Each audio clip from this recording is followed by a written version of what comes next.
시청자 여러분 안녕하십니까. 8월 4일 시사정담 시작하겠습니다. 시청자 여러분, 박영수 전 특검에 대한 구속영장이 발부되었습니다.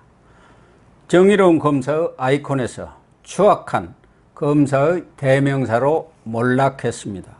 이종근 전 데일리안 편집국장님과 박 전 특검 구속영장 발부 막전막후 짚어보겠습니다. 이 국장님. 네, 안녕하십니까. 박영수 전 특검에 대한 구속영장이 네네. 예상외로 빨리 이렇게 발부가 됐어요. 그렇습니다.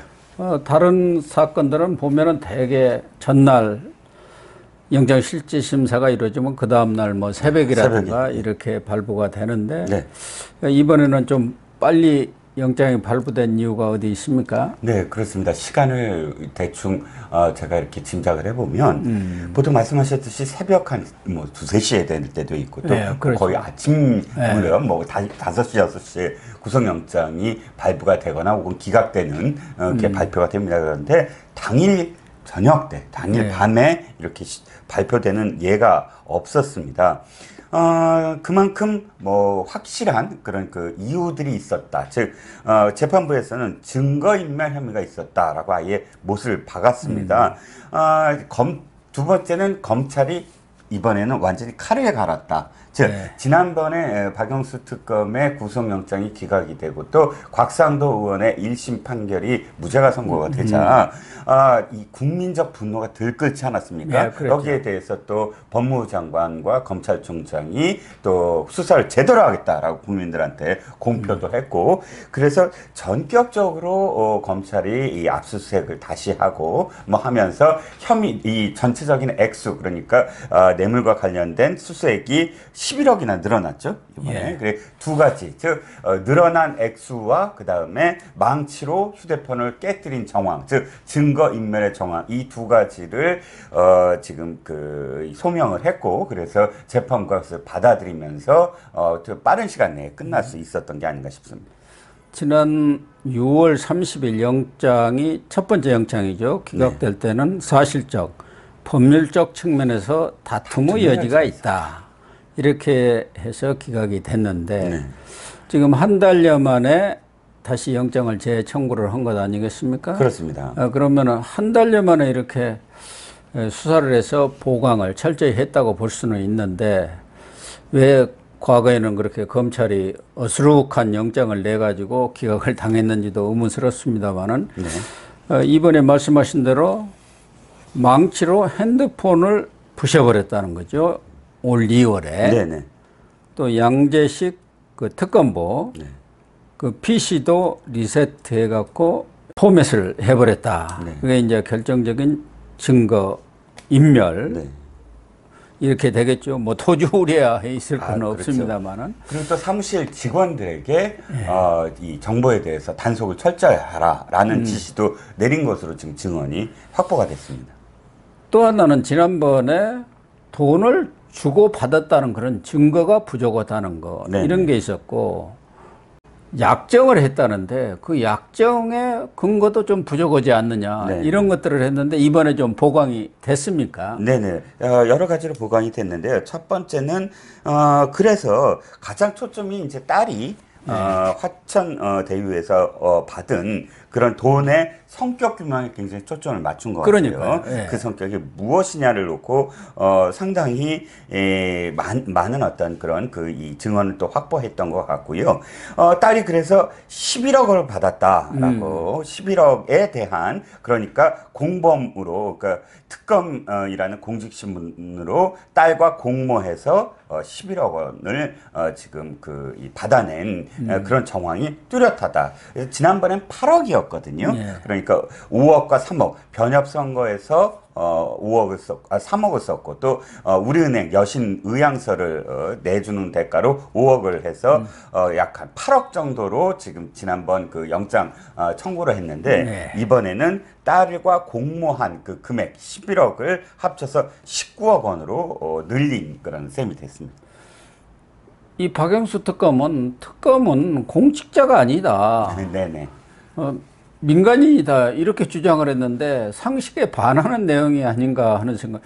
공직자가 아닌 사람이 어떻게 수사를 해서 박근혜 전 대통령, 당신은 현직 대통령까지 수사를 해서 구속까지 시킬 수 있나요? 민간인이? 그렇죠. 그게 그리고 말이 안 되는 소리를 했더라고요. 검사죠. 그러니까 왜냐하면 그리고 화천대유에 그 사직을 할 때는 내가 공직을 맡아서 사직을 한다. 그렇게 썼다고 하더라고요. 자기 스스로도 이율배반적인 그렇죠. 그런 얘기를 했고 검찰이 그런 자료까지도 다 이번에는 찾아내가지고 이렇게 영장에다가 청구를 한 모양이에요. 네, 원래는 변호사 맞습니다. 민간인 맞습니다. 하지만 특별 검사로 임명이 되는 거 아닙니까? 네. 그랬을 때 검사가 공소권과 기소권을 갖잖아요. 그러면 검찰청에서 파견된 검사들을 지휘하지 않습니까? 그래서 공소권과 기소권을 스스로 행사할 수 있는 권리를 획득합니다. 네. 그렇다면 당연히 헌법기관인 검사에 준하는 또는 검사인 그야말로 검사의 그런 어떤 신분으로 공소권과 기소권을 지휘했다고 볼 수가 있는데 그것을 또 그렇게 그 자신의 어떤 지금 사법적인 이 판단을 또 교묘하게 이용하고자 특검이 공직자가 아니다라는 그런 식의 어떤 발언을 어떻게 할 수가 있는지. 어쨌든 공직자로 이렇게 의율이 되면서 청탁금지법 네. 위반이 된 것 아니겠습니까? 네. 5차례 걸쳐서 11억 원의 대금을 이렇게 화천대유로부터 받아냈는데 네. 뭐 갚은 것도 아니고 그 돈을 대부분 딸이 뭐 생활비라든가 이런 걸로 써버렸고 일부는 또 박영수 부인한테 송금까지 한 게 다 드러난 것 같더라고요. 지난번에 이제 8억 중에 5억과 관련해서 다툼의 여지가 있다는 게 네. 바로 갚았다라고 얘기를 했어요. 네, 그렇죠. 박영수가 그 빌린 돈이고 내가 다 갚았다라고 주장했으므로 지금 그때 당시 판사가 다툼의 여지가 있다는 부분이 바로 그 부분에도 네. 포함이 되거든요. 그런데 이번 11억 원은 그런 흔적 없이 다 소비가 된 것으로 보입니다. 지난번 5억은 김만배한테 받았지 않습니까? 네네. 그것도 김만배 돈도 아니고 이 박영수 무슨 사촌인가 오촌 조카라는 이기성 씨가 네. 준 돈인데 네. 그 돈을 가지고 김만배가 5억을 박영수한테 주었고 그리고 50억에 약정을 했지 않습니까? 네. 원래는 200억에 집 2채였는데 그때는 이제 우리은행이 그 컨소시엄에 참여하는 대가로 그렇게 줬는데 컨소시엄 참여가 불발이 되고 불발이 되니까 그 다음에는 여신의향서 1,500억 네. 이걸 써준 거 아닙니까? 그 대가로 준 건데 그 5억도 다시 이 박영수가 김만배한테 보내주었어요. 그래서 그것을 화천대유 증자대금으로 사용하게 했단 말이에요. 네. 그리고 그것에 대한 대장동 지분을 확보한 것 같아요. 네. 그러니까 이게 완전히 이 박영수가 나무돈 가지고 거기를 이용해서 또 지분까지 확보한 것 아니겠습니까? 그렇죠. 지분을 확보했다는 건 대장동 사업의 어떤 앞으로의 어떤 수익이라든지 이런 부분에 대해서 미리 다 알고 있었다는 거죠. 예. 기획 단계에서부터. 그래서 자신이 어떤 식으로 참여할 것인가를 그러니까 예를 들어서 김만배라든지 대장동 일당이 권하거나 추천하거나 혹은 나눠준 것이 아니라 아예 처음부터 주도적으로 이 대장동과 함께 할 어떤 그런 방법들을 모색하면서 그러니까 버꾸라지지요. 그렇죠. 단순히 브로커가 아니라 아예 그 일정 부분 주도를 하고 자신의 지분을 챙겨간 그런 지금 정황이 드러났다는 겁니다. 그러니까 박영수를 대장동의 몸통이라 이렇게 이야기하는 이유가 바로 이런 거에 있는 거죠. 네. 화천대유에 지분을 가지고 참여를 했고 그때 자금 차용 약정서까지 김만배가 써준 모양이에요. 네. 그래서 박특검이 원하면 언제든지 그걸 주식으로 이렇게 전환할 수 있도록. 있게. 이런 것도 이번에 차용 약정서 네. 이런 것들을 찾아내 가지고 제출을 했으니까 네, 이 경우는 약정을 한 거예요. 확실히 그렇죠. 드러난 거 아니냐. 그렇죠. 그렇게 된 거죠. 지난번에 이런 것들이 없으니까 없었어요. 뭐 약정했다는 확실한 증거가 물증이 없지 않느냐 해가지고 법률적 사실적 다툼의 여지가 있다고 했는데 이번에는 그런 것까지 해소를 한 것 같아요. 네. 워낙에 지금 그 박영수 특검이 이번 건 말고 수산업자와의 그 거래와 관련돼서도 기소가 돼 있는 상태라 그렇죠. 양쪽으로 지금 재판이 이어질 가능성이 높습니다. 기소가 된다면. 수사남자 김모 씨로부터 포르쉐 네. 그 렌터카 의혹이 제기돼 갖고 그 수사로 인해서 지금 기소가 돼서 재판을 받고 있지 않습니까? 네. 아무튼 박영수 하면은 과거 대검 중수부장도 지냈고 서울 고검장. 그렇습니다. 그래서 강력 특수통의 아주 대명사처럼 알려져 있었던 사람 아닙니까? 네. 대표적인 검찰 칼잡이. 그렇습니다. 특히 재계 저승사자. 그렇죠. 또 강골 검사 이런 이미지로 우리 국민들한테 인식이 됐는데 네. 이제는 완전히 이 추악한 예. 이 검사로 몰락해버리는 그런 결과가 됐네요. 그렇죠. 대장동과 관련된 그런 그 혐의, 그러니까 대장동에 관련되기 직전까지 이 박영수 특검이 받았던 어떤 그런 그 자문료들 보면 네. 뭐 300만 원씩 수 개의 어떤 그런 그 업체들이나 혹은 업자들, 예. 뭐 대기업 이런 게 아닙니다. 거의 업자들 수준의 이런 그 이 법 참 쪽에서 지저분한. 그렇죠. 법 쪽에서 어떻게든 자기들이 죄를 지었을 때 빠져나오려고 하는 네. 그런 사람들로부터 한 달에 300만 원씩 해갖고 뭐 이렇게 쭉 돌아서 수십 개를 하면서 그것으로서 자신의 치부를 했다. 그런데 그게 이제 하나씩 하나씩 끊겨가면서 내가 돈을 어떻게 좀 끌어당길까 하다가 이 대장동을 만나게 됐다. 이런 지금 스토리도 들려오는 걸 보면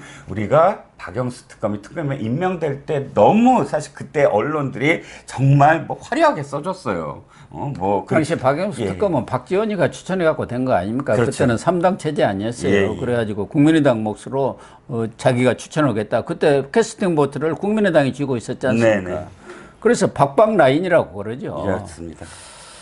아무튼 뭐 이 박영수가 정말 구속이 된다 만다 이런 여러 논란이 있었습니다만 결국은 이 쇠고랑을 찰 수밖에 없는 상황이고 특히 박영수 전 특검은 윤석열 대통령과의 어떻게 보면 특수관계랄까? 네. 특검할 때 그 밑에서 수사를 실질적으로 지휘한 사람이 윤석열 대통령 아니었습니까? 그렇죠. 그래서 박영수를 어떻게 구속하겠느냐 이렇게 했는데 아무튼 사법 정의가 세워지는 것 아닌가 하는 생각도 드는데요. 네네. 이제 이렇게 되면은 50억 클럽에 대한 수사도 이제 본격화되고 탄력을 받을 걸로 예상이 되는데요. 그 1차 타깃이 권순일 전 대법관 아니겠습니까?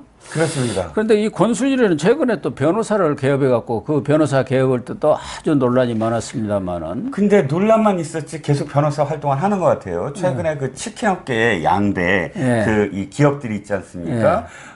BHC하고 아마 BBQ였던 것 같은데 이 두 업체의 그런 분쟁에 갑자기 이 대법까지 갔는데 대법의 판결과 관련돼서 권순일이 한 사건을 맡았다. 이 기사가 나와서 아니 진짜 변호사를 계속 하고 있네. 아니 도대체 윤리가 땅에 떨어져도 유분수지 어떻게 권순일 같은 사람을 변호사로 인정을 해주나? 라는 비판의 목소리가 지금 계속 이어지고 있거든요.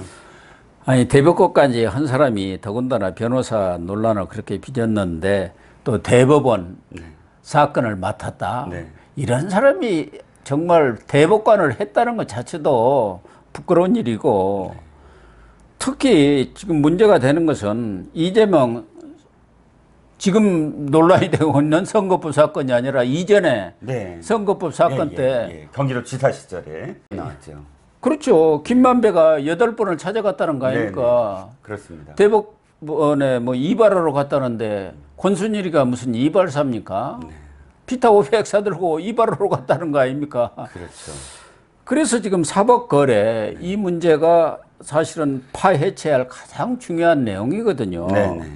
과연 사법거래를 통해서 김만배가 이 권순일의 그 선거법 재판 사건뿐만 아니라 또 김수남 당신은 수원지검장 그걸 통해서 또 이석기 그러니까 아로 사건 이 아로 사건 네네. 그것도 무마시켜졌죠.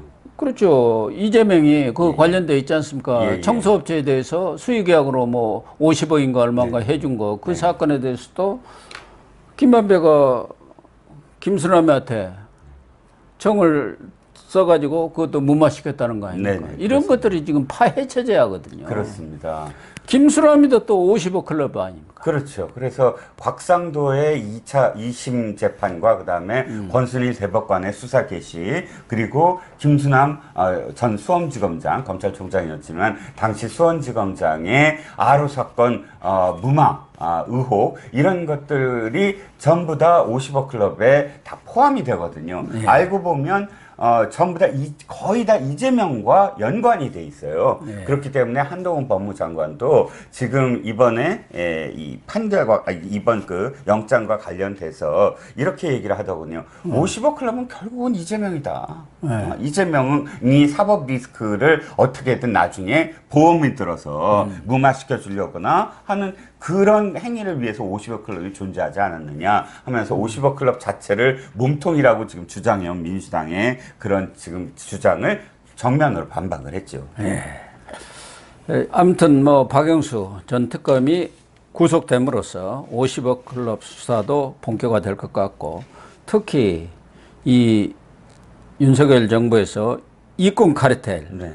이것을 혁파를 하겠다 이렇게 다짐하고 있는데, 카르텔 중에 제일 센 데가 법조 카르텔입니다. 그렇죠. 브로커, 법조 브로커들. 그러니까 지금 김만배의 행태나 혹은 솔직히 말씀드리면 지금 지금 이번에 영장이 청구된 박영수 특검도 브로커 역할을 했잖아요. 네. 거의 사법과 관련해서 이런 카르텔이 우리나라 사회를 좌지우지해왔던 뭐 상황이었습니다.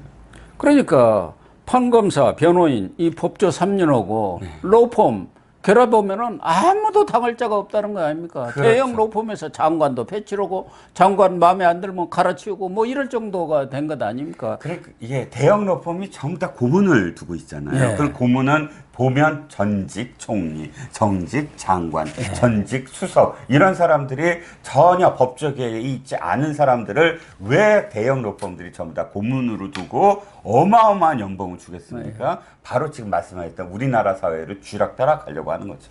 그 법조 카르텔도 박영수 구속을 계기로 해서 깨야 할 것 같습니다. 네.